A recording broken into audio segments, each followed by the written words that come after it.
Whiskers, and welcome to the third episode of the Scratch Art Animal series. Today I'm going to be teaching you how you're going to start out practicing an animal. So we're going to do this step by step all together so that I can make sure that you understand the techniques for adding fur, for adding eyes, for going through and adding different changes in value and paying attention to the details that you see. So I know that it might be a little intimidating to see this at first and to know that you have to create this, but I promise you that we will go step by step. And the best part is that we are actually creating a transfer of the image that you're provided. So you'll get an image that looks like this, and you're actually going to be filling in the back of that paper with pencil so that when you trace over the top of it, then it transfers all of the lines for you. And the best part is that we are going to fill in all of the areas that are white in this picture, and then we're going to flip over our page, and then all of a sudden everything that you need to fill in white is already transferred with the pencil from the back of this paper. So although it looks like it's going to be really difficult, we're going to go step by step, and you'll have all of these lines laid out for you. So it's more just filling in the values, which we've been practicing from the other episodes, and you're filling in those values in the areas that are already drawn out for you. So I'm going to teach you all of these steps. We'll go through this together, and I hope that you're looking forward to it, because I definitely am. So let's get started. To begin this project, you'll receive two different pictures of cats. And the reason why you're going to get two is because we're going to use one to tape onto your scratchboard to use to help us transfer, and we're going to use the other as a reference photo. Because of the way that they printed, there's one that's going to work better using on our scratchboard, because as you can see with this one that was on top, you're going to have that section of white, whereas with the one that was on the bottom, you can line it up all the way to that top edge of your scratchboard. So we're going to use that one that was cut from the bottom, and we're going to tape it down so that it is taped onto your scratchboard. So you're actually going to leave just a little section of that black scratchboard showing through. And I would recommend putting your tape on just as soon as you've lined those up and before you're trying to tape it to the table, to make sure that you've got a good connection here. So you want these pieces to stay together for quite a long time. So it's important to go back over and smooth your tape onto that scratchboard and make sure that they are connected. Then you're going to lay it down on the table where you're working, and you're going to press the rest of the tape down on that edge to make sure it's not moving while you're trying to transfer. I would recommend working with either a pencil or a pen, just as long as your pencil is sharp, and you're going to go through and start filling in all of the areas that are white. So that's how we're going to begin, and we want to make sure that we are paying attention to the length of the lines for the fur area that we're working on, and we want to make sure we're paying attention to the direction of those lines.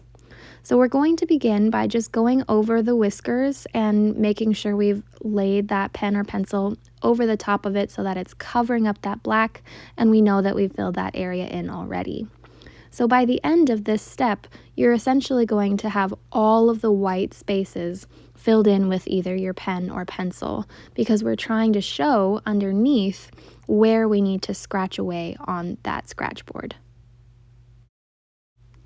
As I was working in spaces like this, where there's an area of dark right up against that white, I made sure to outline all of those dark areas. So I did not fill in the dark areas.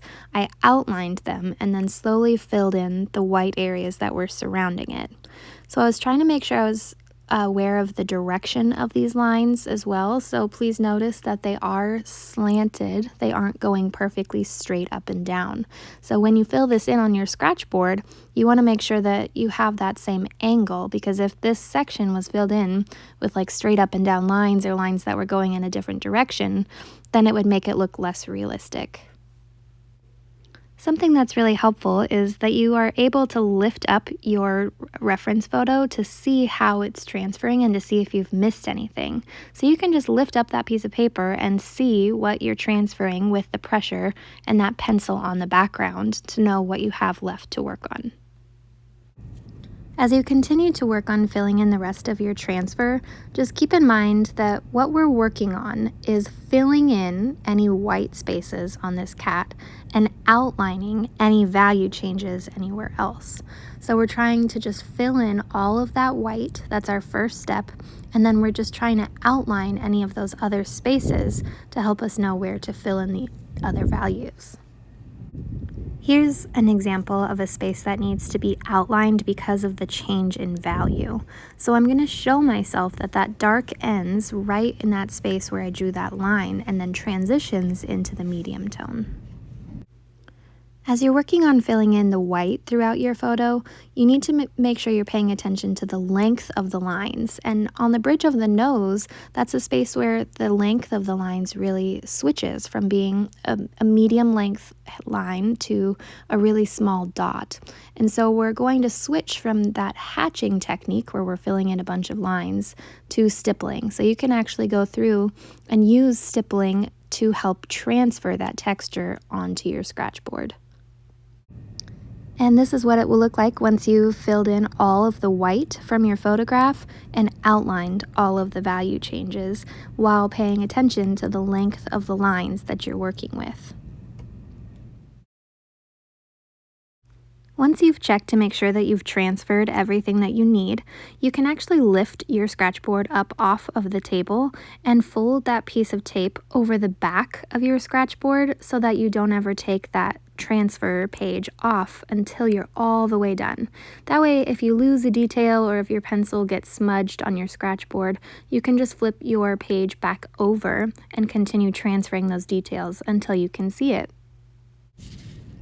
So you're going to focus on filling in that white space first. And a good area to begin working on is the eye because it's got such a sharp, distinct shape for that highlighted space.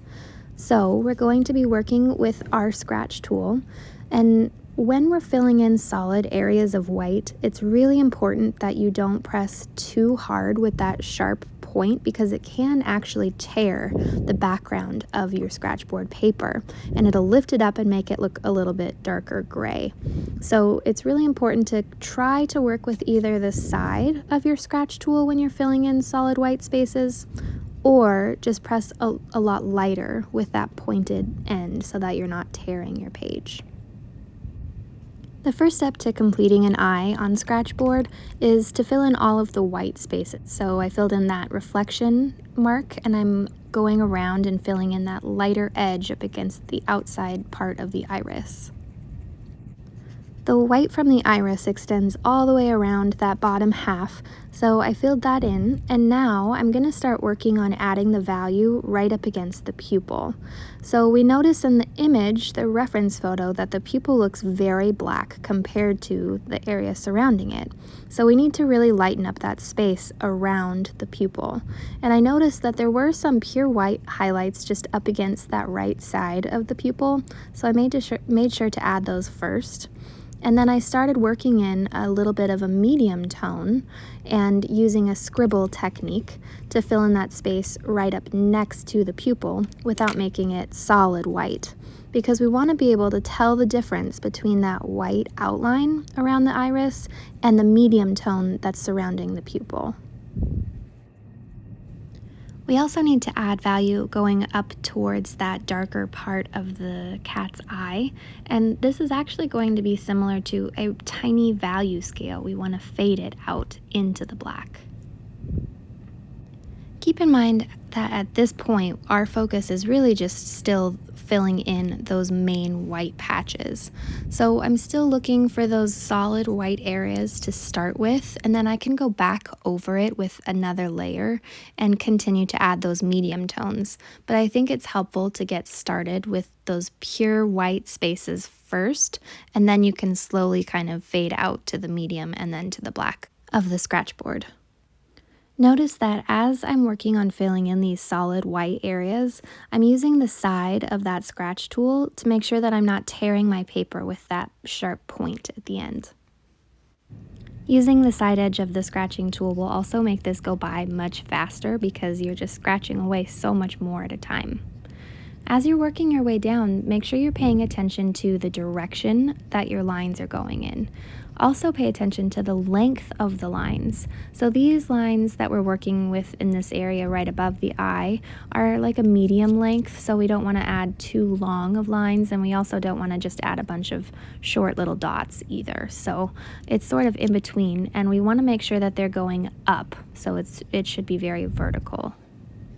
As we work our way towards the left side of this eye, notice that the fur is starting to change direction.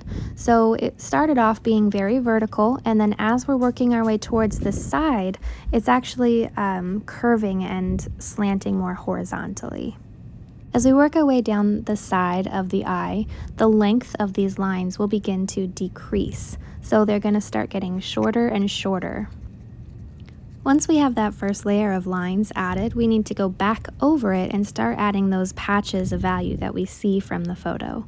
So I saw that there was a brighter patch near the left and then a couple little lines kind of leading back to the brighter part on the right. We can start adding the section of value that goes directly beneath the eye, but notice that there is a patch of black that is all the way through that side of the eye. So we aren't going to begin right where that top eyebrow starts. We're actually going to leave a black space right there. As we're filling in this bottom area, we need to make sure that those lines are closer to being horizontal because we want to show that that fur is going in a specific direction that's showing the form of the face. I went ahead and added just this little edge that's a bit brighter. Then I added some shorter horizontal lines off to the left here. Then I started adding some of these highlights on the nose, but notice that the texture changes drastically in this area. Next, we're working on adding whiskers, and that requires creating longer straight lines with these scratch tools, which can be tricky when working on scratchboard. So something to just keep in mind is that you can use the side of your scratch tool, and that might make it a little bit easier. And you might also consider that you don't have to create the entire whisker in just one pass. So if your line starts to get stuck, you can stop there and pick up where you left off. From there, I moved on to adding the white area that's located in the cheek on the left. So I was adding the brightest white spots first, and afterwards I would go back through and add the medium tones around them. When I'm filling in larger areas of white, I like to give myself borders before I begin so that I don't accidentally fill in an area that I'm not supposed to. So I went through and filled in some really tiny little marks up against the side of my nose so that I would know that that's where that medium tone switches to the dark black and I wouldn't accidentally fill that space in. Then I added a diagonal column right up against that space with a section of longer lines. This entire time, all of these details have been provided for me after we did the transfer. So I was working off of those pencil lines. And anytime there's an area where I'm trying to fill something in and I can't tell exactly where it's supposed to go because the pencil lines got smudged or I just can't see it, I'll flip that page back over, lay that page down nice and flat and make sure it's in the right spot, and then I'll retrace those areas that I'm needing extra details for. In this case, I was retracing the little spots where the whiskers attach to the cheeks to make sure that I wasn't filling that area in because it's supposed to stay black. So I did that because I was filling in the medium tones surrounding it, so I'm just trying to make sure I don't go into the wrong spaces while adding just a few tiny little marks to help it fade out to black.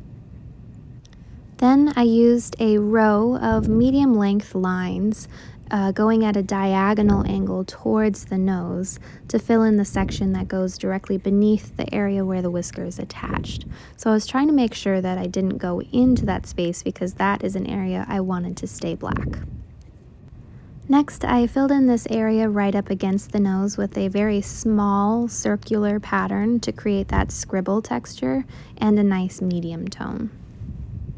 Once the majority of those brightest highlights were added, I was able to go back through and start working on those medium tones and helping some areas fade into black. So I used some shorter little lines to do this to make that transition a little bit smoother. While filling in this next row of dark patches where those whiskers are attaching, I was noticing that it wasn't completely solid black. It was very dark in value, but it wasn't solid black. So I went through and filled in quite a few of these really tiny little dots just to help brighten it up a bit and to still keep it at that dark value, but to show that it wasn't a solid black. When I added that layer of medium tone in that section where the whiskers attach, it really helped me to realize that I probably needed to brighten up some of my white areas just a little bit more to help create more contrast, because I noticed that the white areas that I had drawn in were actually pretty similar to the medium tones that I was adding. So I went through and used the side of my scratching tool rather than the point to go back over some of those white areas and just make sure that I had removed enough that there was enough contrast between the medium tones and the areas that were supposed to be blocked out as white. Then I added a little white triangle up above that spot where the whiskers attach, just to show that that area was rounded in the black space beneath it. After I compared my drawing with the reference photo, I realized that this darker space was probably a little bit too large. So I went around that area and just added a little bit more of the white going into that space to make it look smaller, and also to add a little bit more of that medium tone surrounding that area. Then I added another row underneath the one that I had just created, and I made sure that those lines were all at a diagonal angle towards the nose. My main focus at this point was still to add the solid patches of white from this drawing, and so I had started to add a little bit of the medium tone in that cheek and decided to switch back to just adding those patches of white first, because it's much easier to do that and then go back and add another layer of the medium tone afterwards. So I began working on the whiskers because that's another area where it was solid white. And again, I was focused on making this a nice smooth line. Something that helped me was using the side of my scratching tool rather than the point, and that prevented me from getting stuck on that black film while I'm drawing. And this is what it looked like when I drew all of them.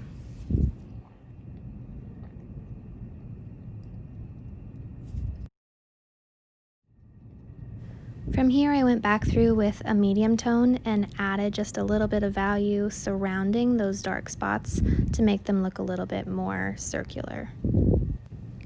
I continued using that medium tone all the way up against the edge of the nose, and I brought it up towards the top corner of that front part of its mouth. So I was filling in that space with really small, tiny little dots, and that sharp point on my scratching tool was just barely touching. And I'd say that the biggest mistake a student could make in this area is to tap and try to press too hard with their scratch tool, or to make too large of dots, when really just a small, tiny little press is all you need to make that value transition a lot smoother. From this point on, this area is pretty much just filled in with that same medium tone. So I'm just paying attention to the direction that my lines are going in, making sure that it shows the shape of that form beneath it. So I need to kind of curve those little marks around the edge to show that it's rounded in that space. But I just filled it all the way in with just evenly spaced short lines. And this is what it looked like as I finished it up. Moving forward from here, I was just looking for more of those solid white areas that I could continue filling in, because that's where I want to start so that I can slowly transition out into the darker areas with my medium tones. So I'm using much longer lines here because the fur that's over the top of the eye is much longer than it is closer to the nose. So I was using longer strokes with my scratching tool to show that in the fur on my drawing. After looking at my reference photo, I noticed that there was a much darker area in between these two spaces, so I made sure to leave a section for that before I skipped over to start on this area that's lighter just above the nose. So what I noticed as I was working in this space is that the length of the lines changed really drastically. So what's above the eye is much longer as far as the strokes go compared to what's above the nose. So I really focused on changing the length of the lines here while still filling it in to be a similar value. And this is what it looked like when I finished that section.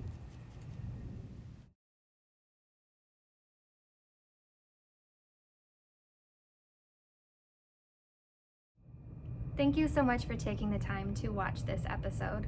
I know it was probably one of the more difficult episodes that you've completed in this class so far, so great job! You're killing it! Thanks for watching!